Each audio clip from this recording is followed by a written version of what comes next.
describe him to me. And Muslims, look at the description of your Rasul. And for some, this would be the first time you hear what your Prophet looked like. I saw a man of striking appearance. ظاهر الوضاء أبلج الوجه, radiant face, حسن الخلق, beautifully created. لم تعبه الثجلة, his belly wasn't protruding. ولم تزر به السعلة, nor was his head disproportionate and small.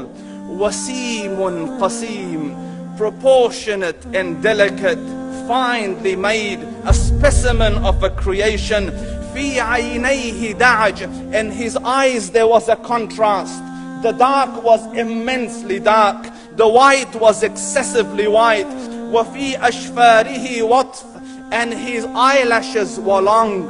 وفي صوته صهل, and in his voice was a natural echo. وفي عنقه سطع, and his neck was elegantly long. وفي لحيته كثاثة, his beard was full and thick. أزج أقرن, his eyebrows were arched, but they were not joined. It was separated. In Samat فعليه الوقار, when he was silent, dignity covered him.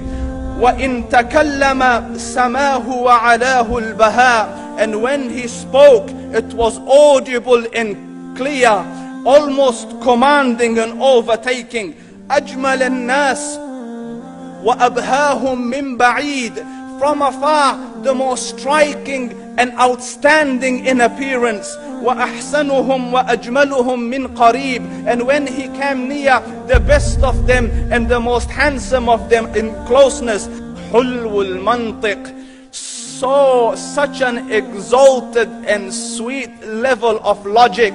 Like when he used to speak, it was so coherently logical, it was smooth and easy to understand. فصل لا نزر ولا هذر, he was to the point, not excessive nor too short. كأن منطقه خرزات نظم يتحدرن, his logic, his utterances, his words were like jewels coming out of a necklace, calculated, polished, one after the other, it would flow magically. ربعة, he was medium in height.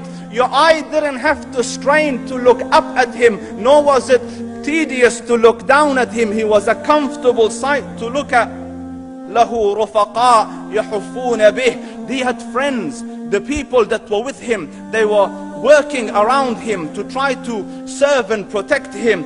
إن قال سمعوا لقوله, when he used to say something, they used to hearken to what he used to say. وإن أمر تبادروا إلى أمره, when he commanded, they used to compete to fulfill the command. This is Muhammad Rasulullah. This is Muhammad Rasulullah. Anas ibn Malik says, he says, I came out one night, it was the full moon night.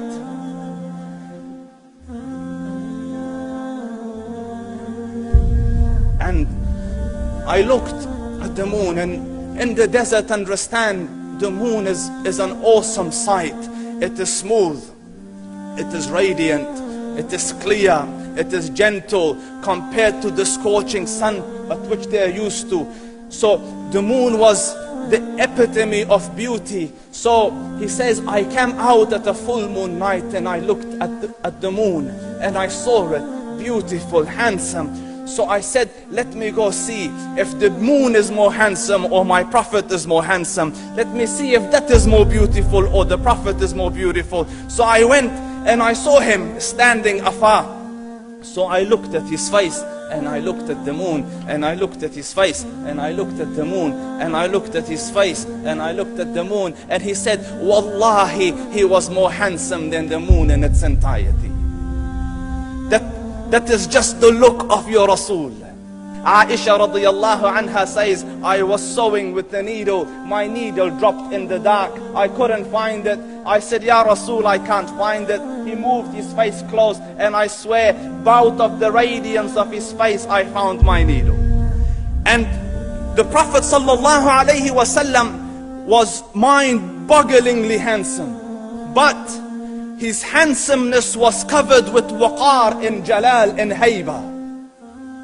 The Sahaba say, when we used to sit at his feet, two feelings conflicting would come on the heart. The first one, you wanted to look at him. You wanted to behold the majesty of his face. And when you wanted to look up, shyness used to overtake you, so you used to look down. Amr ibn al-As says, I sat with him many times, but if you ask me to describe his face, I can't describe it. I wouldn't be able to look up to him ijlalan wa ta'ziman. I couldn't look up at him. And that is why he didn't have the problems that Yusuf alayhi salam had. Because it was difficult to penetrate the awe and the splendor of the Rasul.